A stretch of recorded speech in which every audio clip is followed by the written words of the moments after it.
And okay, we are live. Hello, everybody who's here. I can't tell if anybody's here yet, but I'm Annie. And this actually, I realized last week that I was saying Michael Dillon in my head because he had two first names. And Matt, I also call you Matt Mike, but you probably also just go by Matt. Is that is that the case? Yeah, but a lot of people do call me Matt Mike or Mike is my last name. It's super Hmm. common. But that's Yeah, why in my profile I just put Matt Mike. It used to be Matthew Mike, it's my full name, yeah, but Matt Mike just kind of rings, it's a little different. yeah. Okay. Well, I'm here with Matt Mike. For anybody who's just randomly seeing this, we are just chatting about our stories, how we got into data. We're both pretty new to the data analytics field, and so just figured we'd come and like get to know each other, and then just put that on a live stream so you guys can all see it. And also, I think that a lot of you probably this is your first time seeing Matt's face if you've been a follower of his for a while. So thanks for coming on. I know it's kind of nerve-wracking to be live and kind of very vulnerable to put your face out for your followers for the first time and stuff. So thanks for doing that and being here. So let's just let's just start. I'm going to spotlight some people coming in. But can you just start and tell me like what tell me your history. I literally don't know like any of your history. Like what did you do before you were a data analyst? Yeah, for sure. I've kind of done a few different things. Like I went to college for English. I was an English lit major. I minored in Japanese. Oh, that's cool. Yeah, it was awesome. I went to Japan for a summer afterwards. Um, but when I got back, so I went into education, which I don't think a lot of people know. I'm like a transitioned teacher Hmm. because I didn't go straight from teaching to data. So I Okay. started as a special education teacher. I was making 28,000 a year, if you can Oh believe it. gosh. Looking back, I can't believe Criminal. I accepted less than 30,000. Like it's totally Yeah. criminal, awful. But I was so bright-eyed and bushy-tailed that I was like, "Wow, 28 sounds like a lot." It's an annual salary. Yeah. Totally taken advantage of. But I did that for a couple years, and then I moved into education administration. So I worked for a charter school here in Arizona, and I became the dean of students for the middle school program, which sounds probably pretty crazy. Deans in the charter school system operate a little bit differently than like a dean at a college, which is basically like principal or vice principal. It's a little bit lower down the totem hole in my job. Um, and even at the highest I was getting paid as a dean was like 42K, which isn't a Wow. lot for the amount of work that you do and the angry Yeah. parents you deal with. So I wanted to just make more money at that point. I was burned out, like most teachers end up getting. I went into business to business sales, took a big like pay increase, and was thinking I'm gonna make a lot of money. I'm gonna kill it at sales. Quickly found that I hated sales. Like I've never hated a job more in my life. Um, and it was like just constant cold calling. It was just either in the office calling 80 strangers in a day or driving around town walking into random businesses, and just the rejection is insane. And I'm just like I can't handle those kind of volumes of rejection selling something I don't care about at all, which Yeah. I even see looking back, the program I feel like was like a scam. I worked for Staples, so it wasn't, but it was just like what we were charging felt so absurd for like basically nothing. Hmm. And so I hated sales. I ended up just quitting with no backup plan. And I was just doing like side hustle work, like putting together IKEA furniture for people and like doing small moves out of my truck. Um, and I found a job doing like business operations, which really I was like a billing and collection associate. Took a like a 20% pay decrease doing that. I was like back to like my like dean salary with that, but I just needed something that was like stable. That was an office Hmm. job, corporate job. And honestly, for a while, like it was exactly what I needed. It was great, like through most of the pandemic too. And then I got promoted to being a supervisor, and then that was okay, but I got pretty burned out and just knew that like this is not where I wanted to stay. But there's an element of analytics with the job, especially in the supervisor role.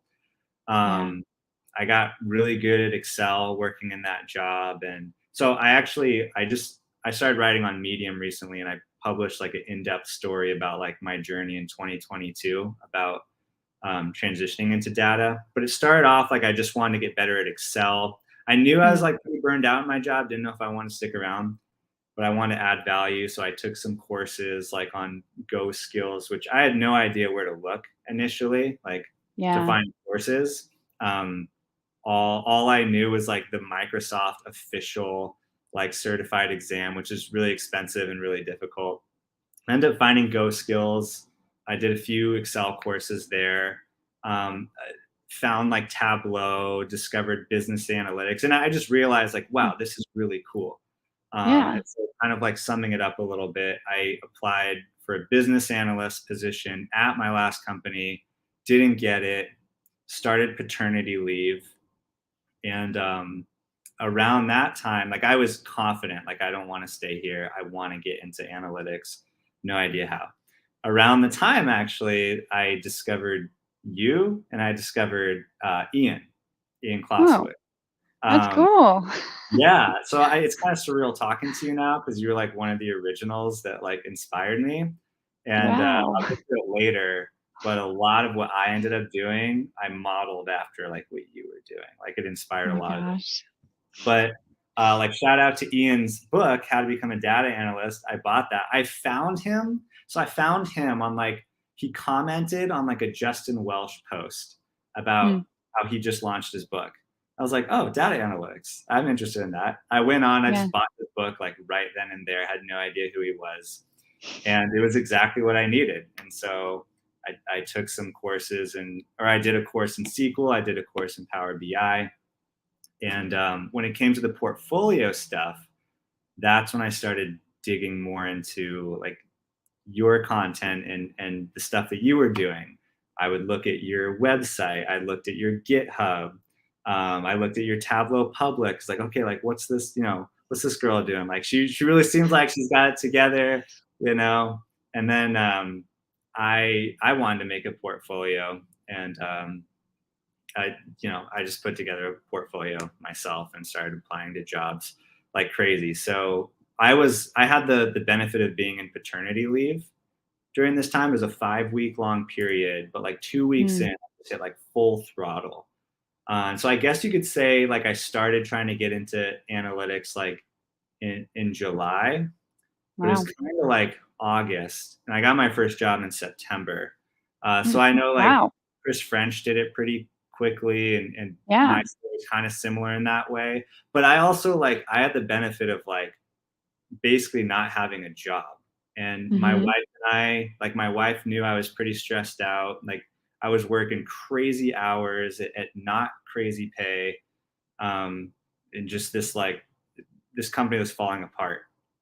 Um, and so I just like hit full throttle, and I was just spending like 8 hours a day trying to transition, and my wife was fully behind it. I still spent plenty of time with my daughter, but I just treated it like I had a job. Like I had friends who got like a week of paternity leave, and I was like, okay, you know what? Like I have 5 weeks technically, but I'm going to treat it like I kind of have a job. Yeah. Um, and it worked out. And so I accepted a position right as my paternity leave was ending. And so I started that job mid-September. So kind of a long story, but I think because I've gone through so many twists and turns, I just felt like it was important to mention all the little steps. And I kind of like my Yeah. story too. Yeah, I mean, I like it because 'cause I'm a part of it. That's so cool. Yeah. Sometimes I feel like, I mean, you probably have felt this at some point too. It feels like you create this stuff. It feels like you're just screaming into a void. And then you get all these messages from a day from people being like, "Hey, can you guide me?" And it's like, "Did you read any of the stuff that I put out?" And so hearing that you did read the stuff that I was putting out and like I really put a lot of work into, like just makes me so happy to hear. I just cannot Yeah. emphasize enough. And I did not, for all you guys listening, I really did not know this ahead of time. He did not tell me. This is the first time I'm hearing it. I don't know if you could tell I from wanted my to face. surprise everyone and you. I mean, I think that I've like mentioned to you in a DM not too long ago that like I knew of you and stuff, but you were really like a part of my story, you know, and I never messaged you once while I was like looking for a job. It's just like from afar, like I was Hmm. like a true follower and like looking at what you were doing, reading your posts and like really learning and using you as an example, which I Wow. think is cool to be talking to you now after all that, you know? Yeah, that is very cool. When you were, I'm just gonna take a long. I'm gonna tell my boyfriend. Okay, I don't always tell my boyfriend everything I do on the internet because he thinks the LinkedIn thing, the social media thing is silly. But I'm definitely gonna tell him that story, just so you know. Yeah, definitely. He's gonna get that story. I was thinking when you were talking about your background, I wonder. I've done a lot of weird things. Like I talk mostly about how I was an occupational therapist, I was a nanny, but like I delivered pizza, I was a hostess and a waitress, like I've done all kinds of weird things. Um, but I feel like that flexibility and like learning the new things and really jumping in helped me when I was learning data analytics and now that I am an analyst, because I kind of have to, especially since I'm a consultant, I have to jump into a new project and be able to just jump feet first or head first or whatever onto new things. And so, do you feel like that kind of translation of like the jumping around, even though it doesn't look great on a resume, that jumping around really helped you? Yeah, 100%.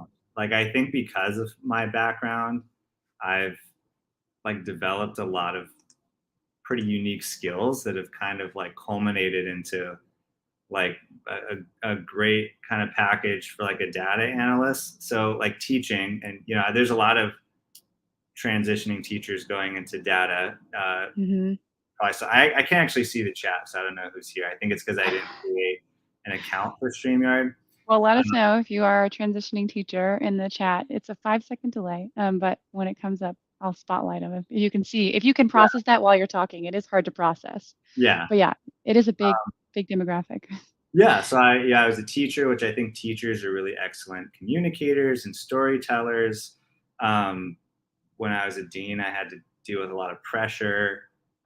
Sales, you just like kind of get better at like talking to people because it's kind of all you do. But especially when I was doing business operations, that that did have like an analytical aspect. And I mean, I was in Excel like all day, every day, and the expectations for how much Excel you needed to know are quite low, but I was always really curious about how to get better at it. And by the time I left, I was like known as one of the like Excel guys. Like, oh, if you have an Excel question, go to Matt. That's because I was like taking courses and I was learning and I was like using a lot of advanced Excel in ways that I didn't need to for the role, but I knew like kind of set me apart by doing it, you know? Yeah. So I'm curious about since you had that kind of like a little bit of analytics experience when you went to go to interview and like make your resume and everything. I think I did read your resume in the guide that we are in. For anybody who doesn't know, which you probably have heard because we've all posted about it, but there's like, I don't, what, like 11 of us that have our resumes together, de-identified a guide, and we kind of talked about like what made us put what into the guide. And so I did read everyone. I'm sure I read it, but did you manage to pull that out of your previous role, like the Excel skills and the analytics role skills, even though you weren't a data analyst? Yeah, like I really highlighted that a lot. Because, you know, when you don't have professional experience as a data analyst, you kind of need to highlight anything that closely relates. And so the things I kind of highlighted were was the advanced use of Excel and specific functions like X lookups, pivot tables, macros, like conditional formatting. Like I did all these things, and I just kind of threw it in there. I would like bold it, I put it specifically in the skills section too. Um, and I even like kind of messed around with Power BI like in the role, you know, a little bit. So I Hmm. throw that stuff in there. I can't remember if it like made it into the last version of that resume. Um, and with the analytics side, like one thing I was doing as a supervisor is I was running with a lot of these really escalated accounts we had, and so I would like conduct a meeting with um, stakeholders on our side and their side, and I'd put together some kind of like really in-depth spreadsheet using a lot of pivot tables and making it look nice and presenting it to like this group of people on an online chat and talking through it and saying like, this is where your account stands. So that is very analytical in its Mm-hmm. presentation, storytelling. So I really leaned into that stuff. So like that's experience I'm pretty grateful for. But I think for anyone, like you just have to find what you did that's even closely related to analytics, and just like really drive that home. Like anything you did that relates, you know? Yeah. Yeah, and I think like even if you were like a teacher or something, like I remember in one interview I was saying how working with like clients' data, I imagine it's kind of like working with people's kids, and the interviewer was just like, "Yes." Yeah, totally. I could see that. Yeah. Yeah, so so you did the and also I wanted to say for everybody in the chat, we can only see that there's 3 people watching, which I know is not true. So feel free to say hello in the chat and let us know that you're here so we can get a pulse on like who's here and if you have questions. Because I'm really liking this interactive format because we do the live. Feel free to let us know. My chat is over here, so I keep pointing over there. So you in your interviews, did you also get to talk about that? Like how you essentially were doing business intelligence in your last role? Like, Mhm. because in my coffee chat with I think Lauren, I talked about how if you start learning analytics, you don't want the first time you talk about analytics to be in an interview. The first time you get asked and talk about it, because you have to create that content in your head for the first time in an interview, which is such a high pressure environment. Whereas if you've like joined groups and you've talked on LinkedIn or messaged with people or whatever, you had a chance to talk about using SQL or drawing, pivot tables or drawing information out of pivot tables. You don't have to create the content; you can just say it in the interview. And so I'm curious, did you experience that with your role into the interviews? Not probably not as much. So I did not do like a ton of networking before I got my job. And again, like it happened kind of quickly. The only like connection I made on LinkedIn prior to getting a job was actually Ian. So I did reach out to him, but I bought his book. I was like, "Hey man, I bought your book. It's awesome. It's just what I needed." He even has like that message still featured on his Gumroad page for the book. And Yeah, so I think because just I was so sincere and I was like, "Hey, I actually bought your product and like I love it." And I was just like really kind. I wasn't expecting it. I was literally just to like say, "Hey, you're awesome." And yeah. then, he kind of struck up a conversation. He kind of became sort of like a mentor through that process. And so I would run stuff by him like, oh, how can I like really showcase SQL on a portfolio? And I would ask him questions like, Hmm. but I wasn't doing coffee chats with people. And this is just me. I think everyone else like should. Um, but I wasn't doing that. So, but I did have a lot of, like screening calls with recruiters where I was kind of refining, explaining like how my experience related, as I just Yeah. did all the different screens. And some of Hmm. those ended up in interviews, some of them didn't, but it was all really helpful and just kind of getting used to talking about it. And then I just Yeah. like I iterated my resume so many times that I was just used to kind of like writing it out too, you Hmm. know? Yeah. Yeah.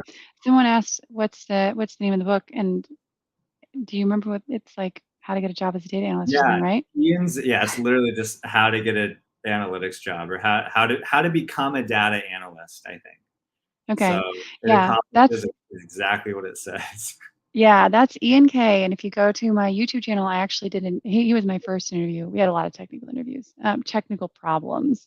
But he was my first interview. So some of these things that you would see in his book, we did talk about on our chat. So how many so did you do like a lot? I know that you said we all do a lot of recruiter phone screens. We all do a lot of Mhm. them. But did you do a lot of like technical interviews, panels, like that kind of stuff, behavioral interviews? What was your general interview process like for this job and like other jobs? Yeah, so for this job, I didn't do any technical interviews. I did a bunch of Wow. screenings and then like a few like first round interviews. The place I ended up getting hired at, they like just had one interview. Like I talked to a recruiter and then I did the interview and Hmm. like I had it and it wasn't a technical one. Um, but I think the role that I have now it was just like a really unique situation. So I come from billing and collections, and I my formal title right now is a collections financial analyst. Now I think what I do is like really could be accurately described as like a business analyst. Yeah. Um, but they were specifically looking for someone who had that background. And so this is something we talk about sometimes in our post or whatever when we're talking to people is like the domain knowledge, the business acumen. Because yeah, like technical skills will get you pretty far, not as far as you might be expecting for an entry level role though. A lot of times what they're looking for is how well do you know the business or just are you a critical thinker? What kind of person Hmm. are you? Because Hmm. there's a lot that can be taught when you're in the entry level stage. And so they were looking for someone who just knew the business. They said they even interviewed people who were like way more technically proficient than me, but I Hmm. had the domain knowledge. And Yeah. so I'm like siloed in the credit collections department of this big company as an analyst there. So I you know, am directly dealing with that kind of data for that department. So it just kind of Yeah. like was a uniquely suited role for me. But that's why I think it's good too to like look for roles outside just the title data analyst. I think too it's why like just you got to keep your options open because you might find that role that matches your background really well. Yeah. Yeah. It's funny. I actually was coming out of healthcare and I hate our healthcare system. And people were like, oh, apply for healthcare analytics jobs. There's tons of them. And I was like, I don't want to be a part of this system. Like, I think it's broken. I'm someone with a chronic illness. I think our system is broken. I don't want to contribute to that. So I did apply to analytics companies. I did get interviews there. But I was really hoping actually not to end up at a healthcare focused company.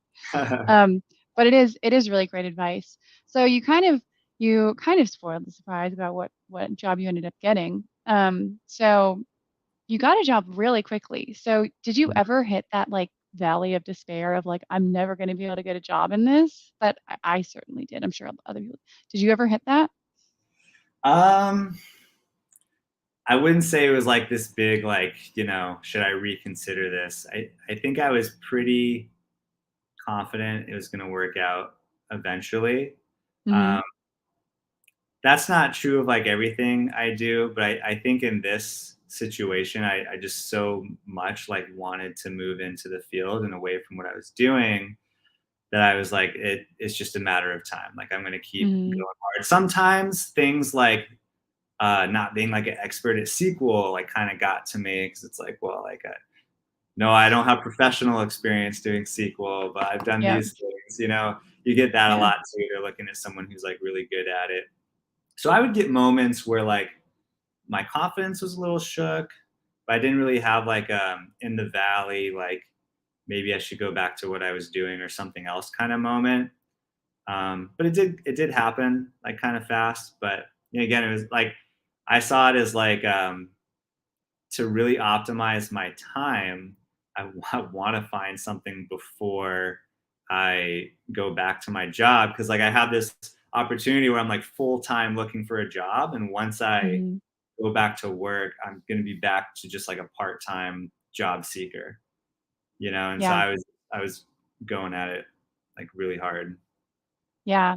So when you got your job, did you have to go back to your old job first, like for a couple weeks, like give it 2 weeks and Mhm. like go back, or did you get to just go right into it? I did it 2 weeks. And so like I came back and I think I had formally like signed the offer, whatever, like the day I went back. So it was like on day 2 or 3 that like I told my boss that, I was putting in my 2 weeks and I was leaving. So there was like a 2 week transition period. And there's like 2 weeks are kind of a drag because like I was already gone for 5 weeks. So they had Yeah. already functioned without me. Mhm. And then like they knew I was going to be gone in 2 weeks. So it was a really kind of weird place to be, like really kind of nebulous and didn't have like a ton to do. But I was also like, I didn't really like it there anymore. And I was really excited about the new role. So I was like, I can't wait to get out of here, you know? Yeah. So tell us about the new role. I think I saw that you did do some commuting. So is it hybrid? What's up with that? Yeah, so I'll say this, and this is probably gonna be a shocker to everyone. My role is fully in office. I almost feel like that's like sacrilegious to say in the data Yeah. field, but Yeah. it was a compromise I made. I'll say this, like I don't like going into the office every day. So my Okay. role, great role. I love what I do, the type of work I do, um, and like all the things. Like it was more pay, a lot less stress than I was dealing with. I love getting to work with the tools. I have a good boss. I don't really like the company culture. It's really kind of old school, a little Mm, rigid. Obviously, going into the office every day. yeah. I've been there about 5 months now, so I'm at that point where like I've recently actually started like looking for something new, because I feel like that's enough time to like kind of spread your wings. I think I remember in your conversation with Chris, you guys were talking a little bit about that. Um, but I took the role because like they met my salary expectations, and it did feel like this uniquely suited role that would have done really well as like my first analyst job because like I had the domain knowledge, Yeah. and that ended up being a good play because it was good for that reason. It's just not somewhere that like I, full transparency, that I want to stay like long term. I do want to Yeah. get a job that's fully remote and a company Mhm. that's like a little bit that they're just their values align with mine a little bit more. So like by no means am I like unhappy. It's not a bad job. Like, I really like what I do. It's Yeah. just not a company I'd prefer to stay at, if that makes sense. Mhm. Yeah. Yeah. Do you think that that's physically need to do anything in person? So do you think that there's anything about your job that really does need to be done in person, or do you feel like you could just do it from home? Yeah. Heck no. Like the nothing I do needs to be in person. And this is where they're kind of rigid because I actually asked, like, could I be hybrid? And it was just Mhm. like, no, it's like, it's just not what our department does. And Mm. there's other departments that are hybrid. So it really is just kind of siloed. Like, what does each department want to do? There's other analysts in other departments that are hybrid. It's like literally just my department that they're like, no, everyone will be here every day. And the reasons they say is like the collaboration aspect is so much easier to just talk to each other in person. I don't Mhm. disagree with that, but most days I'm kind of left to my own devices. I mean, there's days Yeah. like I talk to my boss for like 5 minutes, Mhm. and then I'm just like on my own the rest of the day. And it's really just like me, her, and our director that like communicate. And then Mhm. whenever there's video calls, like with people outside of our office, we don't even do camera on. It's just like a part of the company culture is the camera is never on. So it's just like it kind of further validates like I could be doing this at home, you know? Yeah. Yeah. So those are those things where like it's just kind of like I mentioned, it's rigid, and Mhm. that like those, those aren't really good reasons for needing to be in the office. Because I could understand if maybe some of these other roles can benefit from it more, but I'm the only analyst in the department, and it's a new role for the company. So I don't think they quite understand that like it's not like totally necessary for me to be there, but they kind of have this standardized rule that like everyone's just going to be in the office. Yeah. Hmm. Yeah. So what kind of things do you do at your job? Like I know that some people can and cannot talk about this, so only share what you can, but like what tools do you use? Like what's your kind of thing that you do most days? Yeah. So it's a lot of Excel and Tableau is what I work in. So a lot of the day-to-day ad hoc analysis is in Excel. And they're kind of used to seeing everything in Excel too. One Yeah. of the reasons they hired me is they want to start transitioning a lot of their reporting onto Tableau. So they're Mm. looking for someone that knew Tableau, and I did. Um, So like sometimes I'm building out reports in Tableau, and I work with our data engineer to like create, the databases. And so, she's changing up the data warehousing to meet our Mhm. needs. And then I'm kind of this liaison between my stakeholders and the data engineers. So I play this like, middle ground. But I'm doing a lot of reporting that develops insights for the company, or at least for the department. Um, Yeah. so it's credit and collection. So it's just like a lot of things, like, where's our AR? How's our bad debt? Like these different things. I'll get a request for report, and then sometimes I'm working with other departments or just other people to like kind of get the data together. Or if we already have the data readily available, then I'm just building out a dashboard or an Excel report. Or like I mentioned, I communicate with our engineer pretty often, and like we'll talk through like SQL code together, but I'm not actually doing SQL in my Mhm. role. A lot of big companies, they'll have engineers that create the data warehousing and then funnel it through a system like Snowflake Yeah. into a high level BI tool with clean data that's like ready to pull on a report for the analysts or for the rest of the department. And so that's the Mhm. side I'm on. I know a lot of smaller companies or startups, data analysts will do kind of like the whole scope. Like they're doing a Yeah. lot of the data cleaning and the like Mhm. visualization. My Yep. company is just so big that like they have it split up into kind of Yeah. equal parts. Yeah. Yeah, I work with a lot of those smaller companies. They come to us, and then we analyze and visualize their data. And so there's for me, like I have to build the data model out, and it's usually not defined. And so sometimes I have to figure out like probably know this, but in Tableau you can let's see where my fingers are. You can have like a you can have like one table going to multiple tables, but you can't have multiple tables going to one table. Hmm. Sometimes like that, like you need that to happen. So you have to figure out like what's your fix for that? How can you get around that? If there are different arms of the data model and they don't join together. So I have to like really think about like the strategy of the data model, and I have to think about like which fields are we using, and are they actually appropriately, reflecting revenue, even though it says revenue, it might not reflect revenue. And like, I do have to do a lot of that, like middleman cleaning that you're talking about, and then bring it in, and then build it into a report. But one thing on that, are your reports usually like exploratory where they go in and it updates like, okay, every week I can check on this? Or are you kind of building more infographic, kind of like a PowerPoint style report where it's like, okay, here's the snapshot right now, and here's my take on it right on screen for you? Yeah, it's both. So there's like a couple of like Tableau dashboards that I made that like the data refreshes, at a certain cadence regularly. And then there's sometimes I'm like building out a report like through like the main BI system, like with our data engineer, like, oh, this is what we need. Can we get this together?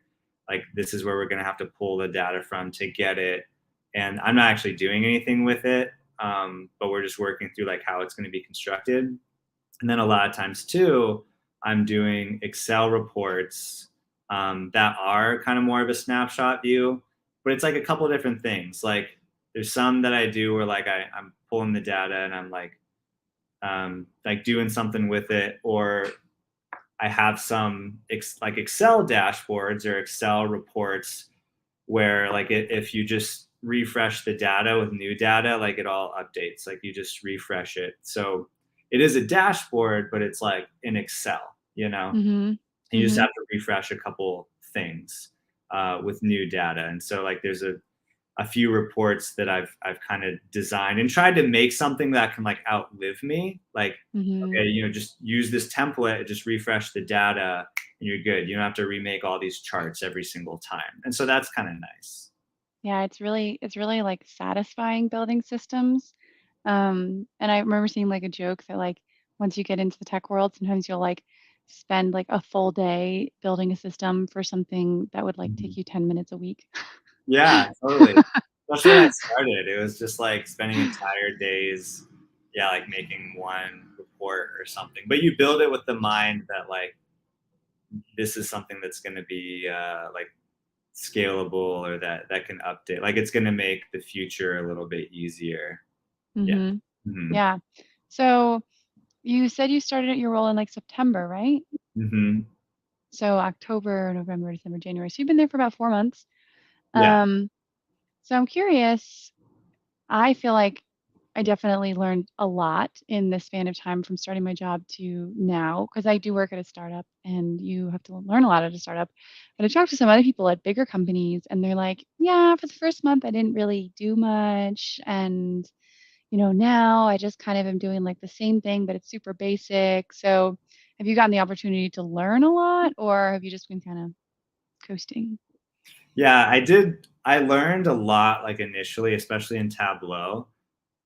So to do some of the things that were being requested, like I really had to stretch my Tableau knowledge, and then like I want to make it good. I want to make it look fancy. I want to like throw in bells and whistles, and so I would learn a lot. And then even with Excel, and I'm still learning things too. I'd say it has gotten to a point where like I feel like now I'm kind of coasting. Like Mm-hmm. from a skills standpoint, I think the role is like plateaued a bit, and I don't foresee like it getting any more complicated. Like this Mm-hmm. is kind of what it's going to be, which in one sense is reassuring. Like it gives me a lot of confidence that like okay, like I can function in this role really well. Even when I came into the role, even though we're only using Excel and Tableau, they were like pretty impressed with how much I knew, which Mm-hmm. is like a good feeling. Like, you spend all the time in the job hunt, like trying to get really good at the technical skills. So when they're like impressed by some of your technical skills, like that's a good feeling. Yeah. But like my managers, they're not like techie people, uh, Mm-hmm. which sometimes is the case with stakeholders. Which is why as an analyst, like you need to be able to break things down simply. But yeah, Yeah. like I do think I've learned a lot in the role, and it's been really cool. But I am kind of like coasting now. Like Yeah. it's yeah, not, and I like that it's not stressful. Yeah. I come from a job that was incredibly stressful. Like stress was at an all-time high. Like right before I went on paternity leave, I was working a lot Mhm. of overtime, and now it's just kind of like I work what I need to work, and there's like zero stress at all. But I also get bored kind of easily. Mhm. I want to be doing new things, like learning new things, and learning new tools. Um, yeah, and I've already been like interviewing around at some places.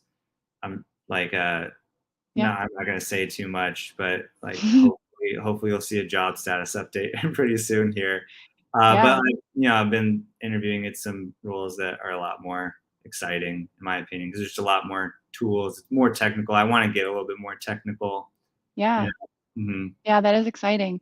So talk us through, I know that I've seen sometimes people will say on LinkedIn, don't take a job that is going to be not paying you enough or not, not what you want in any number of these ways because, you should really hold out for that job. But I don't really agree with that.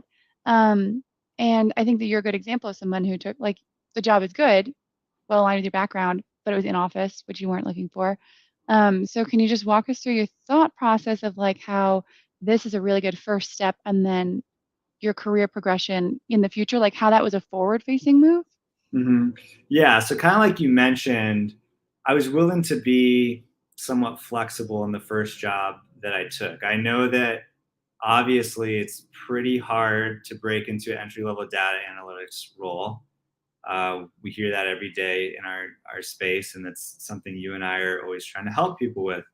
So I was kind of willing to make some compromises to break into it. And I have a good friend who's a data engineer at Blizzard in like human life. Like he's not on LinkedIn at all, but he's just like it's cool because we're like in the data field, and he kind of had some of the same. thought. So like the first data job he got was not glamorous, but it got him into this space.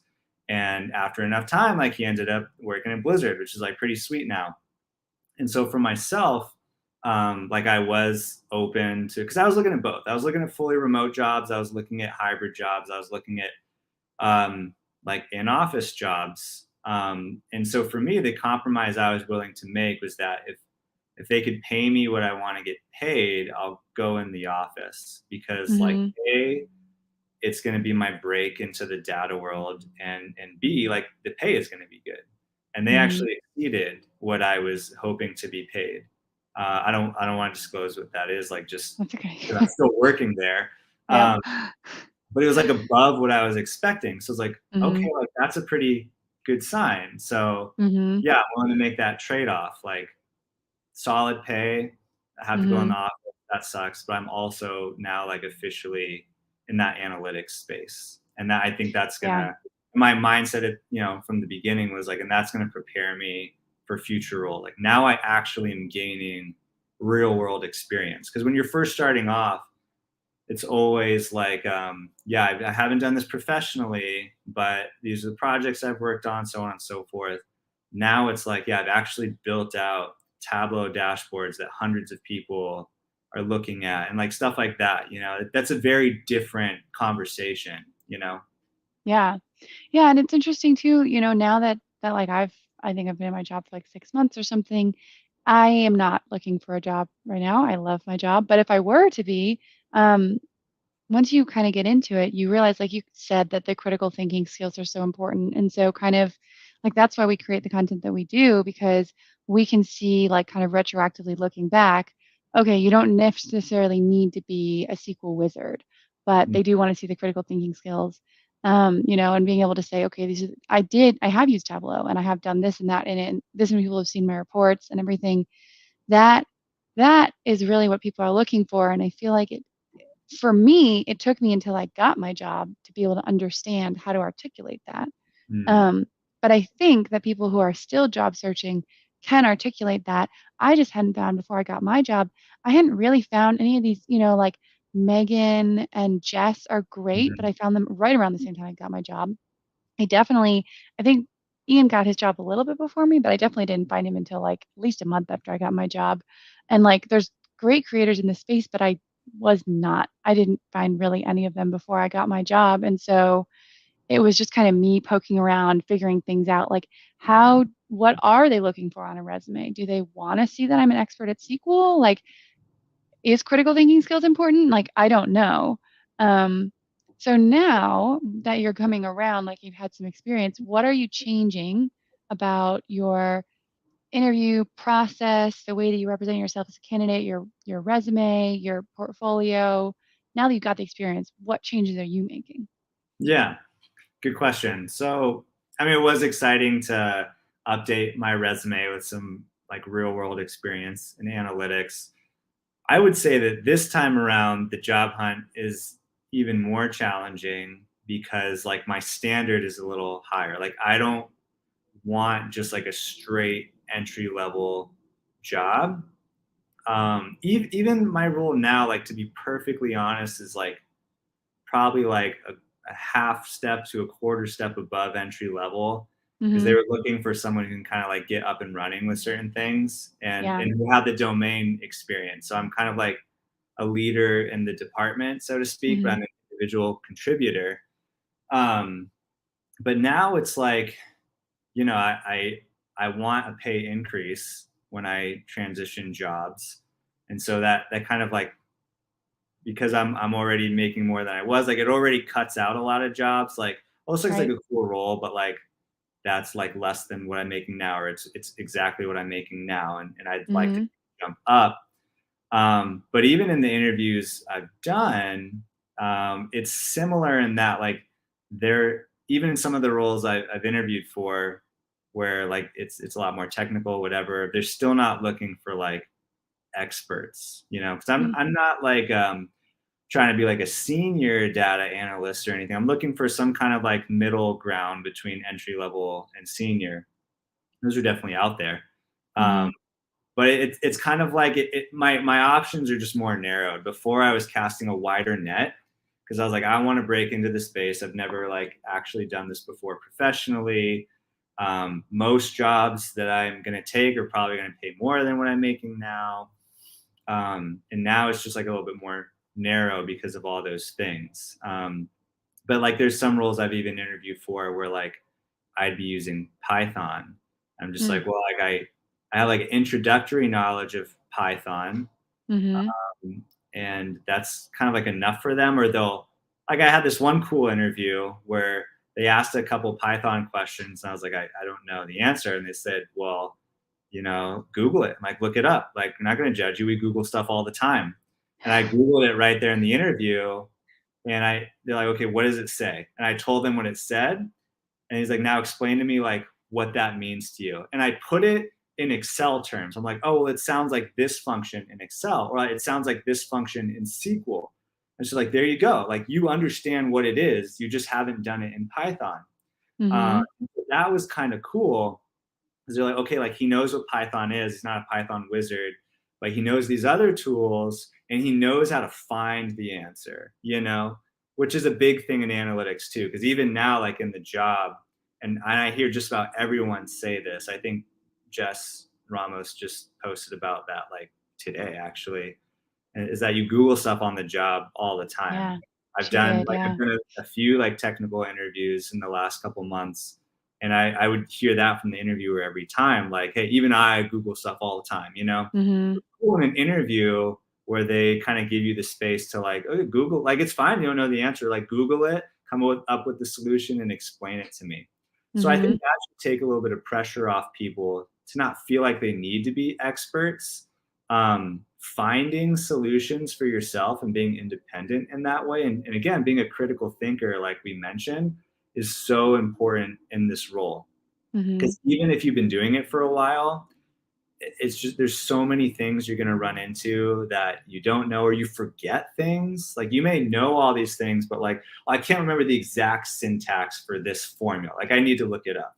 And Yeah. so people should feel comfortable in that way. Like as long as you have a decent knowledge of the tools, or you know some tools better than others, and you can lean on those tools a little bit more, and you've explored other tools, that Mm-hmm. still, I think, propels you, pretty far.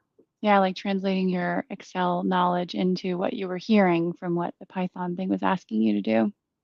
Yeah.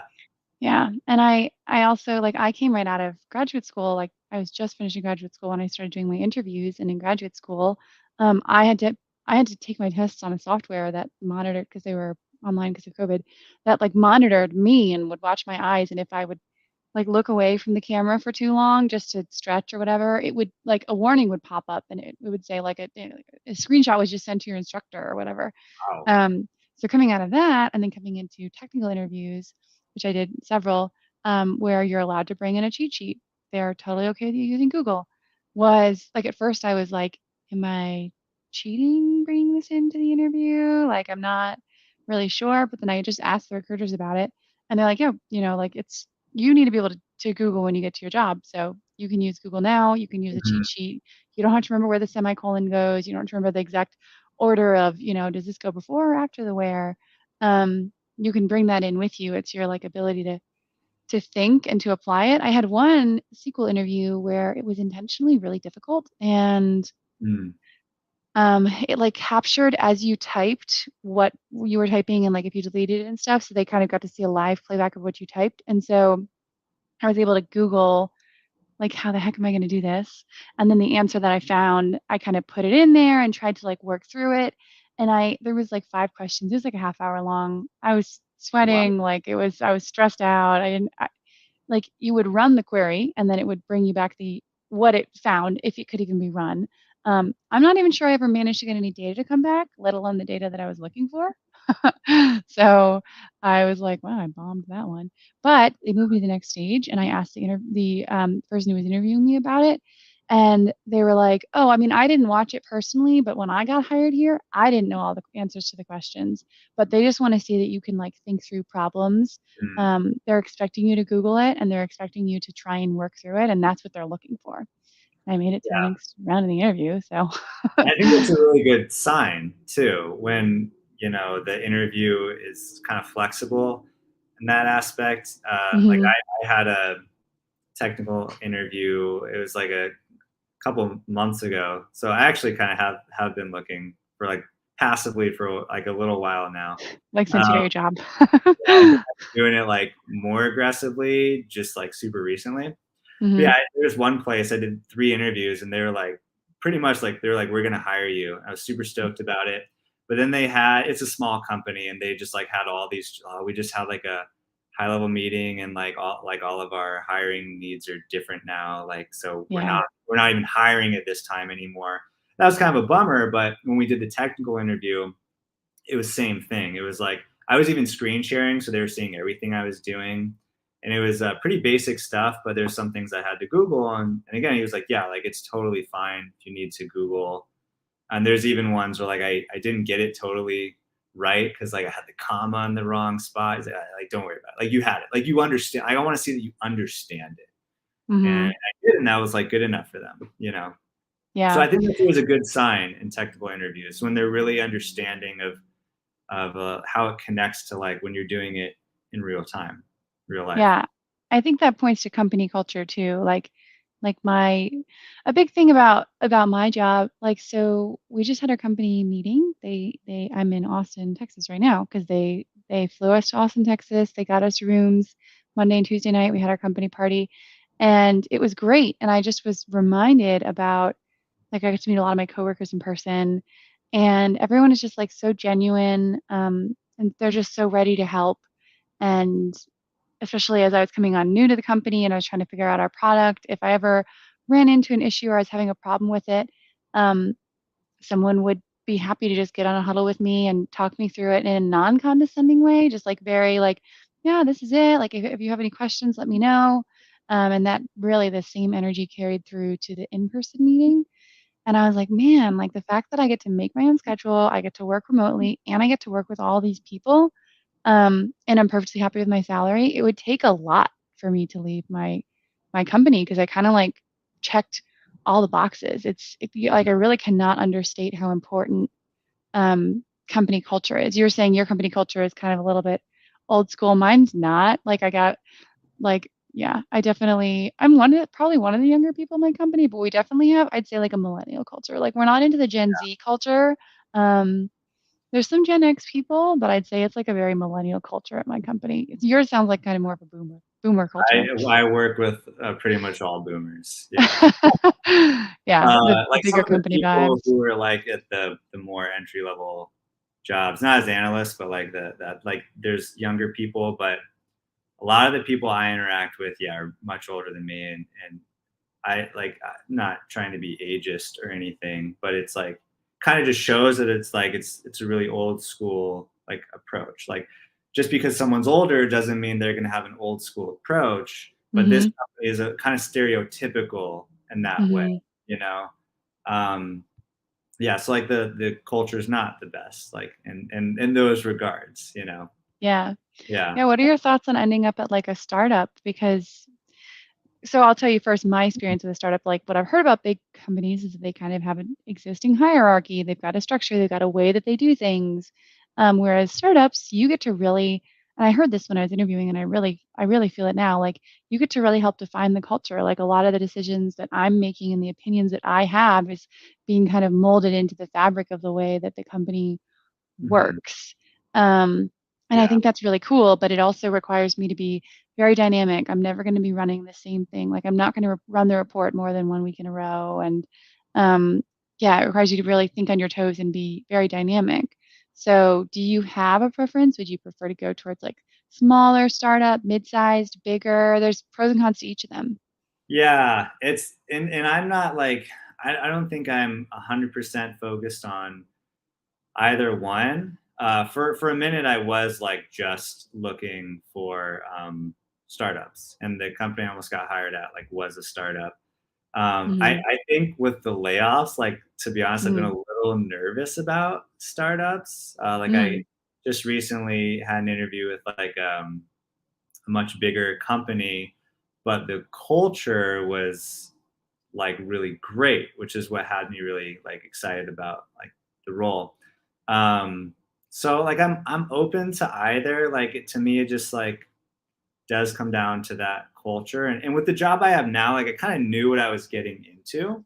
And I wouldn't say the culture is bad. It's just old school. Actually, the Yeah. company I came from had a super toxic work culture that was disguised as being really great. Like, you Mm. know, there's all these company events and free lunches and these different things, but it was such a toxic culture. Like, the rigidity I'm talking about now, but also with this weird social hierarchy. And the Mm-hmm. company I'm with now doesn't do a lot of those like really fun things or whatever, but it's everything's a lot more like equal, you know, or like just Yeah. kind of baseline. Like I actually appreciate that about Mm-hmm. it. Like, okay, yeah, all these bells and whistles look great, but like what's beneath the surface? And I Mm-hmm. think ultimately culture comes down to things like trust and flexibility and why are we doing what we're doing? Um, Yeah. and some of like there's some of that where I'm at now. There's some of it it's not. The inflexibility is the biggest thing.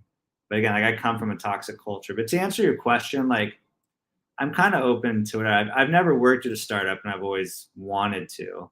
Um, but I'd be lying if I said I wasn't a little nervous about all the people getting laid off. But you know, it's that happens at big companies. It happens at small companies. Like I think Amazon just announced they're letting go of 18,000 people. Like Yeah. so, big companies aren't immune either. So I really do feel that wherever you go, you have the same risk. So I'm kind of open to anything. Yeah.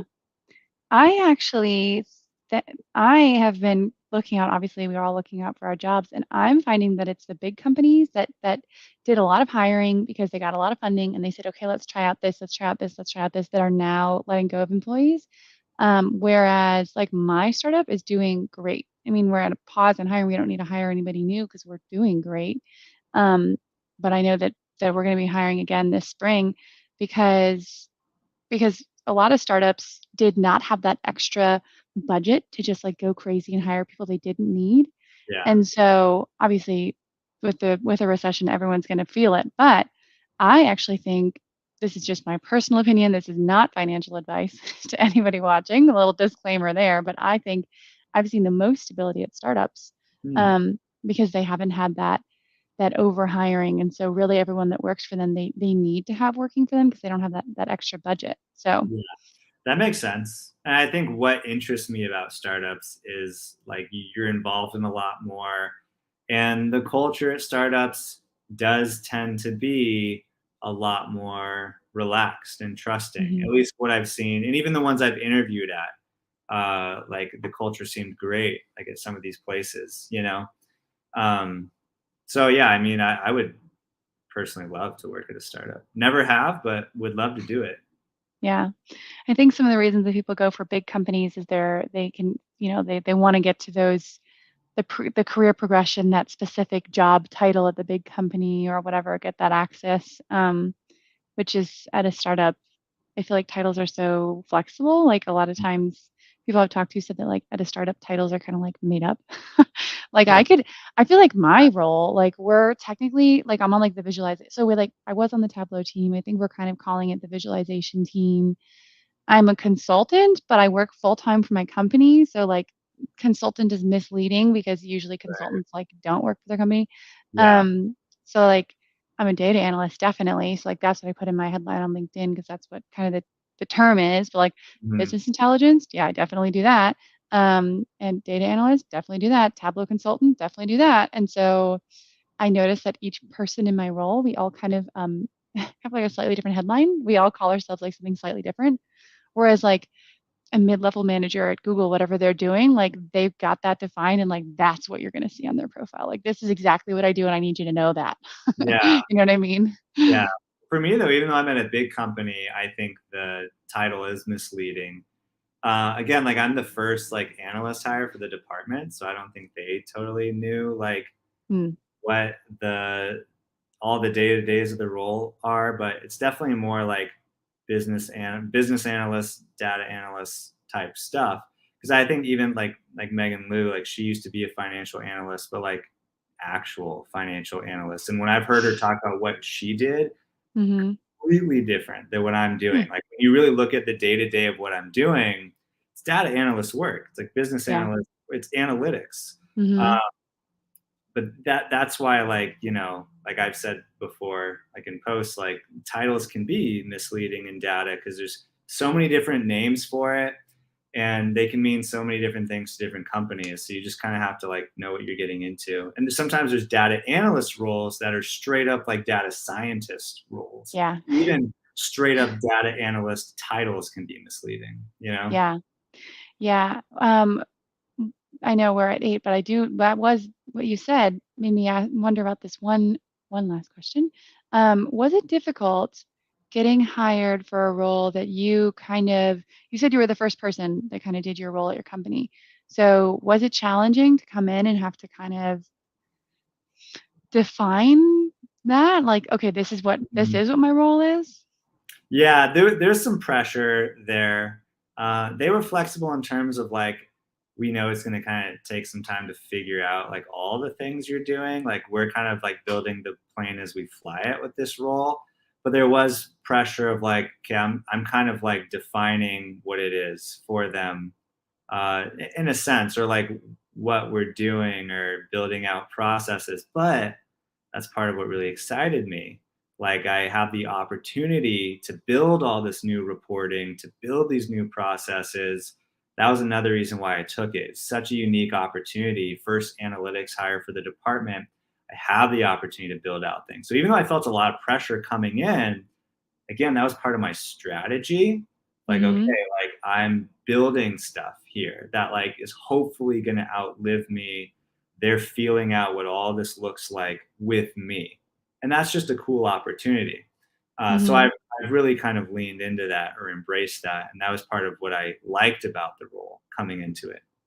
And it That's has good. been, yeah, Yeah, if I like, I know that sometimes it's not uncommon to see, I see that businesses will post like, hey, this is what we want, and you would be the first one. So hopefully somebody who's looking at a position like that sees this and gets to benefit from that advice. Because I know I saw that in my job search and I was like, I don't know, do I have what it takes to cut it? Like, am I going to get hired and they're going to fire me in 3 months because I don't right. know what I'm doing? Did you ever feel like that? Did you ever worry that that would happen? No, I think like kind of like I mentioned, like and again, this is not because I'm great or anything, but I think I made like a good impression coming in, and Mm-hmm. they really like me. Like I think if I were to leave, they'd be pretty sad. So I've never felt like my job is in danger, uh, Mm-hmm. which is good. Like it's good to not feel like your job is in danger. So I think I've I feel good about where I'm at there. Yeah, Yeah. but coming in, like you don't know what to expect. Like there's that pressure. But once things started going pretty well, I felt good about like my place in the company. Yeah. Well, it is 8:02 my time. I think it's 7:02 your time, right? Yeah. No, it's Or not 8:02 my time. I'm so confused. 'Cause I'm in Austin, but my computer has not switched over. My phone has switched over, and my watch took like a day to switch over. So I have no clue what time it is. I just have no yeah, clue what time it yeah. is. And for anyone But listening, I'm Mountain Standard Time, so I'm yeah, like different time zone from Annie. yeah. But thanks so much for coming on. I hope that if you have been following Matt for a while and you're here, you've enjoyed getting to see your real face and your real self. Yeah. And I love seeing there was some like really cool stuff going on in the chat. I think you can't see the chat, right? There was like people giving straight up career advice in the chat. So that was really cool. Like it was just Yeah. like a sidebar to what we were doing. Yeah, Great. yeah. So Yeah, it was awesome talking. Thanks again for having me on. Super cool getting to talk to you. I really enjoyed the time. yeah, this has been great. Thanks guys for coming, and I'll see you guys next time. Thanks, everyone. Bye. Hang on.